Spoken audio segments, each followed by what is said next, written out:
ছেলে মেয়ে একে অপরকে জড়ায় ধরতেছে, একে অপরকে চুমু খাচ্ছে প্রকাশ্যে, দিবালোকে, গণমানুষের সামনে।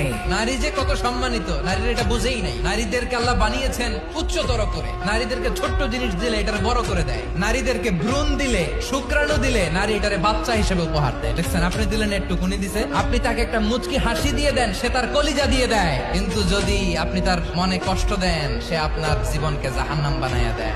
নারীর মন বুঝতে পারলে নেয়ামত, বুঝতে না পারলে কিয়ামত।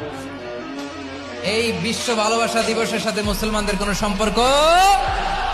বিশ্ব বেহায়া দিবসের কারণে এগুলোর আউটকাম, আউটপুট হিসেবে মাঝে মাঝে এই ঢাকা মেডিকেলের ডাস্টবিনে নবজাতকের বাচ্চার কান্নার আওয়াজ শুনতে পাওয়া যায়।